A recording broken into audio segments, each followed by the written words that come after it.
bagi menyemarakkan sambutan Isra' dan Mi'raj serta menghayati dan mengambil iktibar dari peristiwa tersebut, Kementerian Hal Ehwal Dalam Negeri dan jabatan-jabatan di bawahnya petang tadi mengadakan majlis sambutan memperingati Isra' dan Mi'raj. Majlis yang dikendalikan oleh Jabatan Bomba dan Penyelamat itu berlangsung di Masjid As-Salihin. Hadir yang berhormat Pihin Orang Kaya Suri Kerna Datuk Seri Setia Dr. Haji Awang Abu Bakar bin Haji Apong, Menteri Hal Ehwal Dalam Negeri. Awang Helman bin Haji Salim, Penolong Pensyarah Pusat Ilmu Teras, Kolej Universiti Perguruan Agama Seri Begawan Kupu SB, dalam ceramah khas bertajuk Mengukuhkan Keimanan melalui peristiwa Isra' dan Mi'raj menjelaskan jika generasi sekarang hendak maju dan cemerlang di dunia dan akhirat, mereka haruslah mempunyai keimanan yang tinggi tanpa berbelah bahagi. Juga hadir ahli-ahli Majlis Mesyuarat Negara, Setia Usaha Tetap, Pemangku Setia Usaha Tetap dan Timbalan Setia Usaha Tetap Kementerian Hal Ehwal Dalam Negeri. Ia berpusat di masjid. Tapi bukan masjid Salihin. Ia Masjid Al-Haram. Orang yang mendirikan sembahyang serta menjaga solatnya akan mendapat ganjaran daripada Allah Subhanahu Wa Taala berupa pahala, cahaya keimanan, hidayah, nikmat, ketenangan jiwa dan syurga. Kerana sembahyang itu adalah benteng yang boleh mencegah diri seseorang dari melakukan perbuatan keji dan mungkar. Oleh itu, kita hendaklah mendirikan sembahyang itu dengan penuh khusyuk, dengan menghadirkan hati kepada Allah Subhanahu Wa Taala di dalam sembahyang, kerana ia merupakan ciri-ciri orang yang berjaya. Perkara tersebut antara yang disentuh semasa ceramah sempena Majlis Sambutan Isra' dan Mi'raj bagi Kementerian Kesihatan petang tadi.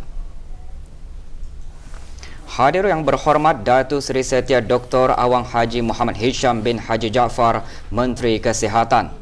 Ceramah mengenai sembahyang yang berkisarkan dengan tema sambutan Isra' dan Mi'raj tahun ini, sembahyang membentuk umat bertakwa, disampaikan oleh Muhammad Khaizuran Amali bin Haji Kamsani, Dai Tauliah Majlis Ugama Islam Brunei, penceramah undangan dari Al-Manhaj Center.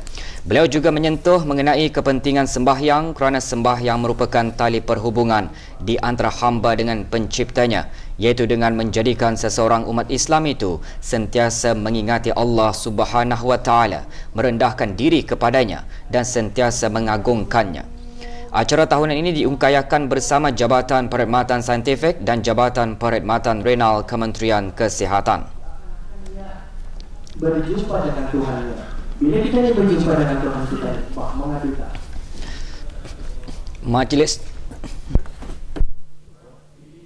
Majlis diselajurkan dengan khatam Al-Quran sempena sambutan Hari Kebangsaan Negara Brunei Darussalam yang ke-35. Ianya dimulai dengan bacaan surah Al-Fatihah dipimpin oleh Menteri Kesihatan. Majlis bertujuan untuk memberi galakan dan dorongan kepada para pegawai serta kaki tangan Kementerian Kesihatan untuk sama-sama menyemarakkan dan menghidupkan Isra' dan Mi'raj dengan membaca Al-Quran demi mendapatkan keredaan dan kerahmatan dari Allah Subhanahu Wa Taala.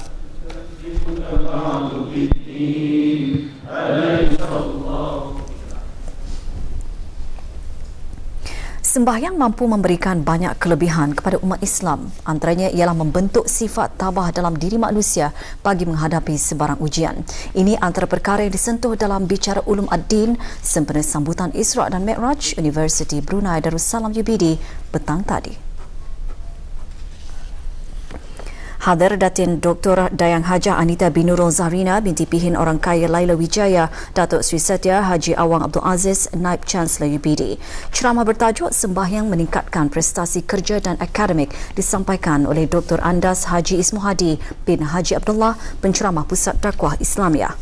Menurutnya, umat Islam perlu taat kepada perintah Allah Subhanahu Wa Taala dengan menjalankan kewajipan sebagai hamba-Nya dengan penuh ikhlas bagi mendapatkan ganjaran di dunia maupun di akhirat. Bicara Ulum Ad-Din, anjuran Jawatan Kuasa Keagamaan UBD bersama bahagian Hal Ehwal Pelajar UBD dan Persatuan Mahasiswa-Mahasiswi UBD ini antara lain bertujuan untuk memperingati dan menghayati hikmah yang dapat dipelajari daripada peristiwa Isra' dan Mi'raj Nabi Muhammad sallallahu alaihi wasallam.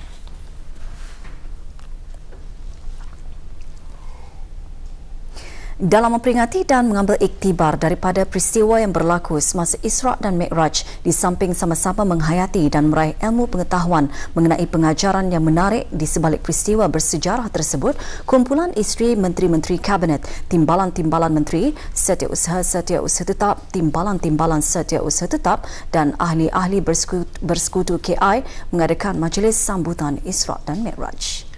Majlis tersebut berlangsung petang tadi di kediaman Datin Hajah Zalina binti Haji Omar, isteri Yang Berhormat Datuk Seri Setia Awang Haji Abdul Mukti bin Haji Muhammad Daud, Menteri di Jabatan Perdana Menteri di Kampung Sungai Hancing. Antara yang hadir, Datin Paduka Hajah Jahrah binti Haji Muhammad selaku pengerusi dua kumpulan berkenaan. Majlis diserikan dengan ceramah agama bertajuk panduan dan cara-cara wudu orang sakit atau uzur dan musafir serta sembahyang orang-orang yang sakit dan kurang upaya. Ceramah disampaikan oleh Pengiran Nur Hayati binti Pengiran Haji Kasharan, pegawai agama di bahagian penyebaran dakwah dan ketua unit kaunseling yang antara lain menjelaskan mengenai pentingnya untuk memahami dan mengetahui rukun sembahyang. Majlis ini merupakan aktiviti tahunan kumpulan berkenaan untuk mengeratkan silaturahim dalam kalangan ahli-ahli di samping menghayati kepentingan ibadat sembahyang yang merupakan kewajipan di dalam agama. Tapi bila sudah Allahu Akbar, jangan macam-macam. Dah boleh selain bahasa yang ada di dalam. Lebih 170 kesalahan di bawah Perintah Tembakau 2005 dicatatkan dalam masa 3 bulan pertama tahun ini. Manakala 172 orang telah dikenakan denda kompaun kerana didapati merokok di tempat-tempat yang ditegah merokok. Ikuti butiran mengenainya sebentar lagi.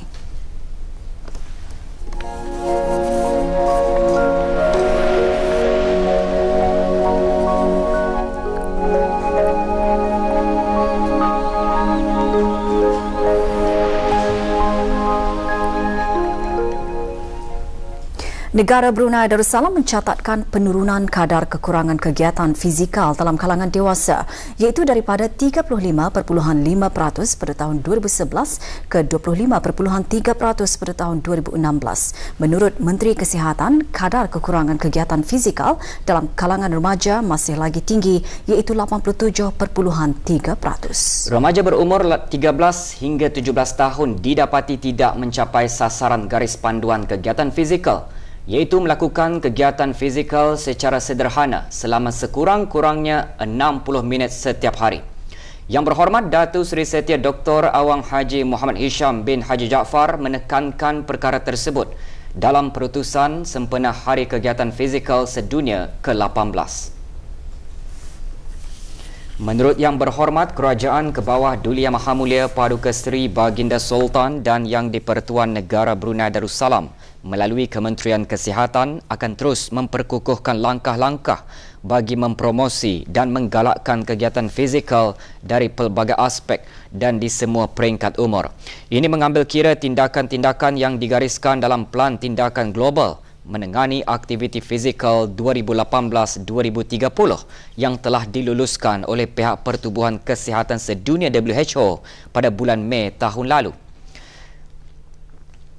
Sebahagian daripada langkah-langkah yang telah dikenal pasti oleh jawatan kuasa pelbagai sektor bagi kesihatan, khususnya di bawah program menyokong komuniti yang aktif di negara Brunei Darussalam. Kementerian Kesihatan juga sedang meneliti dan mengemaskinikan garis panduan kebangsaan kegiatan fizikal dengan mengambil kira beberapa faktor lain seperti duduk berpanjangan setiap hari dan screen time dalam kalangan kanak-kanak dan remaja. Menteri Kesihatan juga menyeru kepada orang ramai amnya untuk meluangkan masa melakukan kegiatan fizikal secara sederhana 30 minit setiap hari atau 150 minit dalam seminggu bagi mendapatkan manfaat kesihatan, kecergasan dan kualiti kehidupan yang baik. Kehidupan aktif boleh memanjangkan umur dengan meningkatkan tahap kesihatan dan kesejahteraan. Hari Kegiatan Fizikal Sedunia disambut pada setiap 6 April dan tema tahun ini, Hidup Aktif, Hidup Lebih Lama. 173 kesalahan di bawah Perintah Tembakau 2005 dicatatkan dalam masa 3 bulan pertama tahun ini. Dari jumlah kesalahan tersebut, 172 orang telah dikenakan denda kompaun kerana didapati merokok di tempat-tempat yang ditegam merokok di bawah Bab 10-1 dan Bab 14-2 Perintah Tembakau 2005. Menurut kenyataan Kementerian Kesihatan, jumlah kompaun yang dikeluarkan meningkat sebanyak 11.8% berbanding dengan jangka masa yang sama pada tahun 2018. Dari jumlah kesalahan tersebut, 166 orang adalah lelaki manakala 7 orang adalah perempuan. Ini termasuk seorang remaja di bawah umur 18 tahun yang telah didapati merokok dan dia diwajibkan untuk mendaftar serta menghadirkan diri di klinik berhenti merokok di mana-mana pusat kesihatan yang tertentu untuk mengikuti program berhenti merokok. Mereka yang didapati bersalah akan dikenakan denda kompaun sebanyak RM300 bagi kesalahan merokok di tempat-tempat yang ditegah bagi kesalahan pertama. Sementara itu, denda kompaun sebanyak RM500 pula akan dikenakan kepada sesiapa yang didapati melakukan kesalahan kali kedua dan seterusnya. Antara kawasan awam yang ditegah merokok termasuklah bangunan-bangunan kerajaan, kaki lima kedai, pusat membeli belah, pasar, gerai, tamu, stesen bas, perhentian bas, restoran, kedai makan dan di dalam lingkungan 6 meter dari garisan bangunan.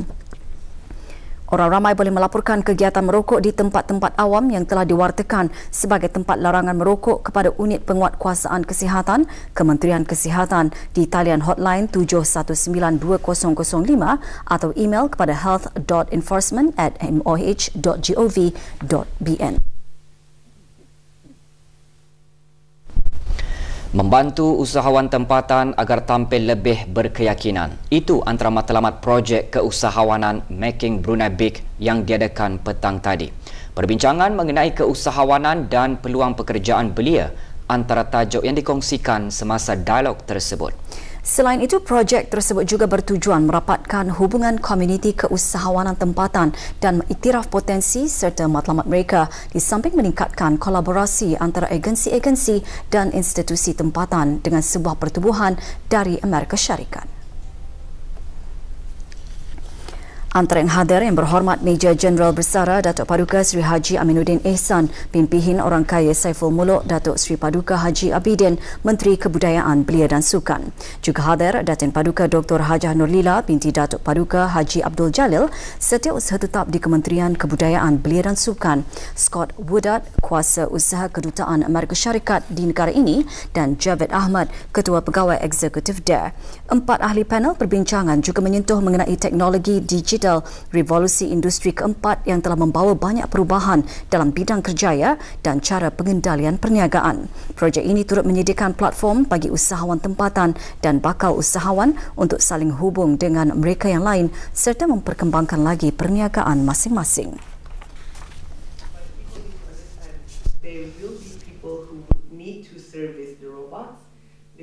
Selepas 3 hari ini berakhir, kami berharapkan untuk dapat belia-belia yang lagi berkemampuan tinggi dan lebih confident untuk menceburi bidang usahawan, untuk juga untuk menjadi citizen world class, untuk lebih menjadi ahli entrepreneur yang lebih baik juga. Para pelajar disarankan untuk meneruskan pembelajaran ke peringkat seterusnya bagi meraih kecemerlangan berterusan untuk menghadapi cabaran global masa kini. Perkara tersebut antara yang disampaikan oleh Yang Berhormat Dayang Siti Rozai Marianti binti Datuk Sri Laila Jasa Haji Abdul Rahman, Ahli Majlis Mesyuarat Negara di Majlis Perasmian Dewan Baru Sekolah Tinggi Perempuan Raja Isteri dan penyampaian hadiah bagi para pelajar sekolah berkenaan yang cemerlang dalam peperiksaan Brunei Cambridge GCE peringkat O dan IGCSE tahun lalu. Menurut Yang Berhormat, pelajar juga disarankan untuk menggunakan peluang dan kemudahan pendidikan yang disediakan oleh Kerajaan Kebawah Dulia Mahamulia Paduka Seri Baginda Sultan dan Yang di-Pertuan Negara Brunei Darussalam dengan sepenuhnya dan menjadi pelajar yang berwawasan serta dapat menyumbang kepada diri, keluarga dan negara khusus dalam perkembangan pendidikan masa kini di era revolusi industri keempat.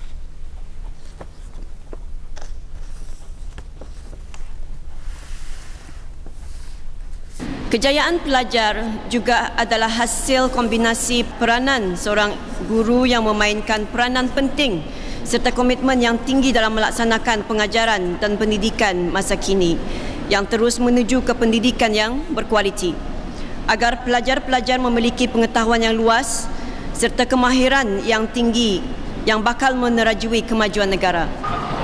109 pelajar menerima hadiah pencapaian cemerlang dalam bidang kurikulum, co-kurikulum, kepimpinan dan sasia diri. Pengiktirafan ini akan menjadi pemangkin untuk para pelajar mempertingkatkan lagi mutu pencapaian mereka sama ada dalam bidang akademik atau bukan akademik.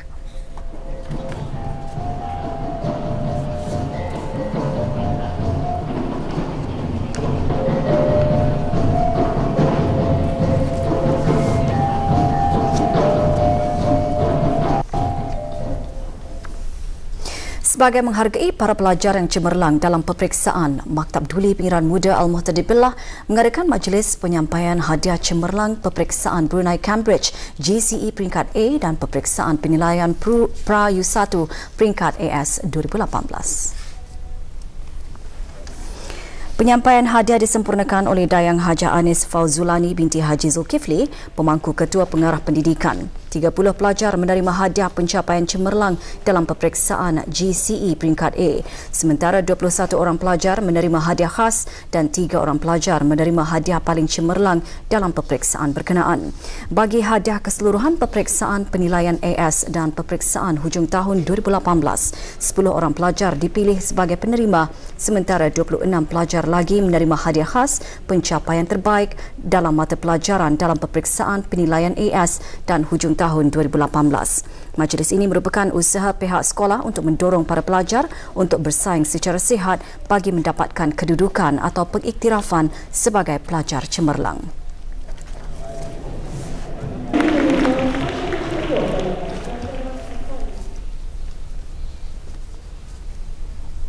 Sekolah Menengah Sultan Hassan Bangar juga mengadakan majlis penyampaian hadiah kepada 39 pelajarnya yang pencapaian cemerlang dalam peperiksaan Brunei Cambridge GCE peringkat O dan IGCSE tahun lalu. 13 daripada mereka menerima hadiah pelajar terbaik dalam mata pelajaran.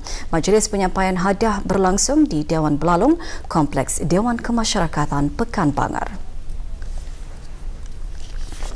Sekolah Menengah Sultan Hassan Bangar telah menunjukkan peningkatan 30.23% pada tahun 2018 berbanding dengan 26.72% pada tahun 2017. Sijil dan hadiah penghargaan disampaikan oleh Awang Rosman bin Haji Kasah, Timbalan Pengetua Bahagian Akademik. Sementara hadiah para pelajar cemerlang disampaikan oleh Awang Abdul Wafisia bin Abdullah Sia, Pengetua Sekolah berkenaan, manakala penyampaian sijil kepada 10 orang guru terbaik dan 5 orang guru bagi pencapaian terbaik dalam peperiksaan PGCE peringkat O dan IGCSE 2018 disampaikan oleh Awang Muhammad Nur Ilham bin Haji Jais, penolong pengarah Jabatan Pendidikan Co-Kurikulum. Beberapa orang pelajar cemerlang ini telah melanjutkan pengajian ke tingkatan 6 di Maktab Duli Pengiran Muda Al-Muhtadi Billah.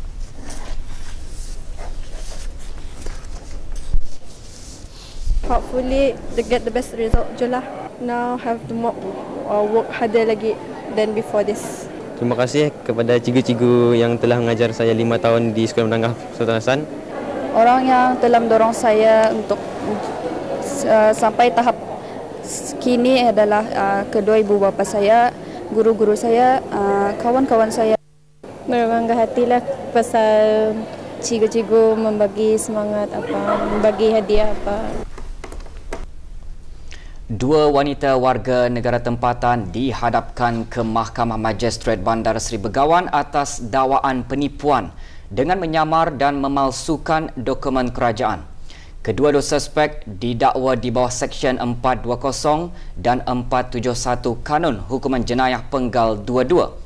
Menurut Inspektor Ahmad Fuad bin Haji Putih, penolong pegawai menguasa Balai Polis Kuala Belait, kedua suspek telah menipu mangsa dengan mengenalkan dirinya dengan menggunakan identiti palsu. Mangsa juga telah pernah menerima surat yang diberikan oleh suspek yang ditandatangani Pengarah Autoriti Monetari Brunei Darussalam dan surat tersebut turut mengandungi cap Mahkamah Besar dipercayai digunting dan dilekatkan dengan tajuk persuratan pembayaran besi cukai saham. Hasil laporan yang telah diterima daripada pihak polis, mangsa merupakan seorang lelaki berumur 85 tahun dan telah ditipu berulang kali mengenai urusan pengeluaran duit pelaburan saham dinar. Pihak mahkamah memutuskan bagi tertuduh pertama Vivianti binti Haji Muhammad Jali dilepaskan dengan ikat jamin mahkamah. Manakala tertuduh kedua Nurhanah binti Ismail dilepaskan dengan ikat jamin polis. Tarikh sebutan semula perbicaraan akan berlangsung pada bulan Ogos ini di Mahkamah Magistrate Kuala Belait. Suspek pertama bernama Vivianti binti Muhammad Jali berumur 37 tahun dan tidak bekerja. Suspek ditahan oleh pihak polis pada 1 April 2019 di kawasan Wisma Yakin, Pandan 5, Kuala Belait semasa suspek sedang membuat urusan dengan mangsa. Setakat ini, setelah disiasat, suspek telah berjaya mendapatkan wang berjumlah 6,000 daripada mangsa. Manakala suspek kedua merupakan seorang kakitan kerajaan di Jabatan Kerja Raya bernama Nurhanah binti Ismail berumur 56 tahun dan telah ditahan pada 4 April 2019.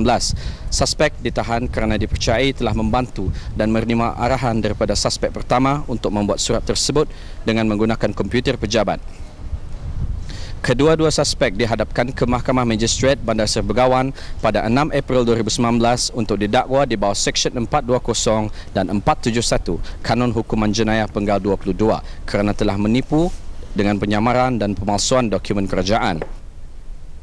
Sementara itu, seorang lelaki warga tempatan dihadapkan ke Mahkamah Magistrate Bandar Seri Begawan atas pertuduhan di bawah Seksyen 379 Kanun Hukuman Jenayah Penggal 22 iaitu curi. Suspek ditahan oleh anggota-anggota Jabatan Siasatan dan Kawalan Lalu Lintas kerana didapati melanggar peraturan di jalan raya dan mencurigakan. Semasa pemeriksaan, pihak polis telah menemukan 1 pilih bomba beserta 4 penutup pilih kepunyaan Jabatan Bomba dan Penyelamat tersimpan di dalam kenderaan suspek. Suspek telah ditahan dan diserahkan kepada Pegawai Penyiasat Balai Polis Pusat Bandar Seri Begawan untuk dijalankan siasatan. Pihak mahkamah telah bersetuju bagi permohonan reman ke atas tertuduh sehingga 11 April ini bagi menjalani siasatan lanjut akan penglibatan dengan laporan kes-kes yang lain.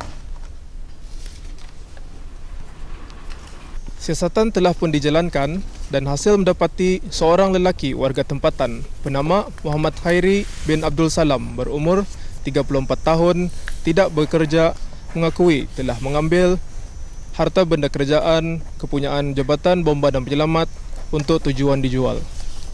Tahanan telah pun dibawa ke mahkamah pada hari ini 6 hari bulan April 2019 untuk permohonan reman bagi siasatan yang melibatkan kes-kes lain. Jabatan Urusan Haji melalui bahagian bimbingan haji dan umrah memaklumkan bahawa kursus ibadat haji bagi sesi ke-6 yang dijadualkan esok ditangguhkan kepada hari Jumaat 12 April 2019.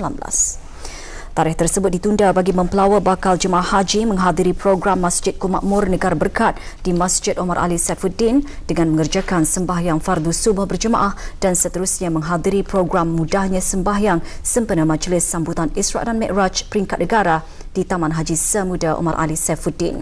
Bakal jemaah haji juga berpeluang mendapatkan maklumat mengenai pakej haji dan umrah yang ditawarkan oleh 7 buah syarikat pengendali perkhidmatan haji dan umrah, syarikat insurans serta tunjuk cara pemakaian pakaian ihram yang betul dan menepati syariat yang akan ditunjukkan oleh para pengkursus ibadat haji bagi musim ini.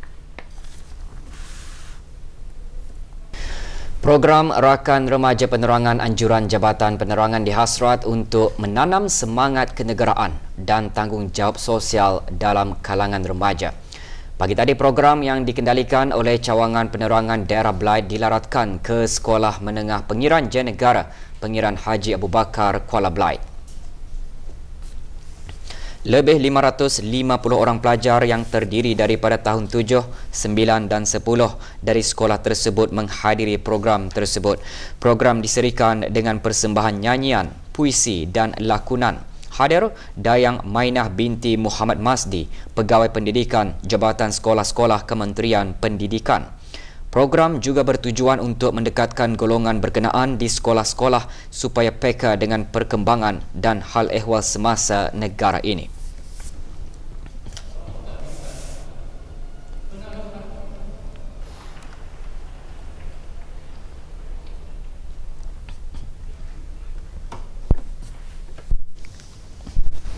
Produk-produk ikan tahai, udang kering dan ikan masin sememangnya disukai ramai di negara ini. Bagi rombongan Pusat Kegiatan Warga Emas Brunei dan Muara, kunjungan ke Kampung Awat-Awat Lawas Kelmaren tidak dilepaskan untuk melihat secara lebih dekat secara pembuatan ikan tahai. Rombongan seramai 80 orang ahli itu diketuai oleh Awang Haji Muhammad Ali bin Haji Emran, pengurus Pusat Kegiatan Warga Emas Brunei dan Muara.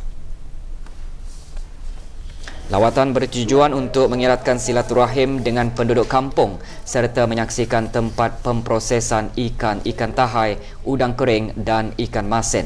Di samping itu, rombongan juga ditunjuk ajar untuk lebih mengetahui cara-cara pembuatan ikan tahai yang sememangnya disukai ramai di negara ini.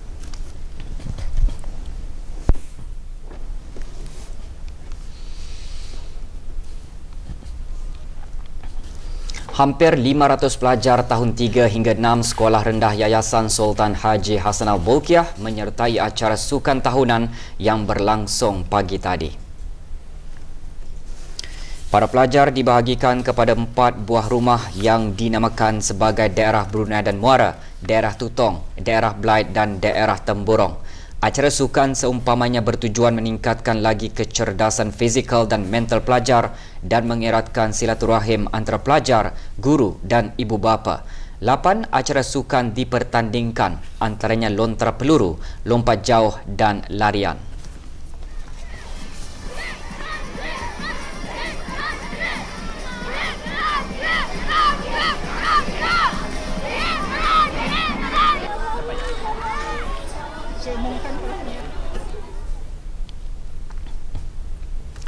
Pasukan Brunei DPMMFC akan meneruskan saingan Liga Perdana Singapura malam esok di laman sendiri menentang Tampines Rovers FC. Perlawanan dijadualkan berlangsung di Stadium Negara Hassanal Bolkiah Brakas bermula pukul 8.15 malam. Bola sepak Piala FA Brunei DST. Indra SC dan Kota Ranger mara ke separuh akhir setelah menewaskan lawan masing-masing dalam perlawanan yang berlangsung semalam. Di Kompleks Sukan Brakas, pertemuan antara Majlis Sukan ABDB dan Indra SC agak seimbang pada separuh masa pertama tanpa jaringan. Pada babak kedua, Muhammad Asri Haji Aspar menjadi wira Indra apabila berjaya menggegarkan gawang MS ABDB untuk jaringan tunggal perlawanan dan seterusnya menamatkan permainan pada minit ke-95 untuk kedudukan akhir MS ABDB 0, Indra SC 1.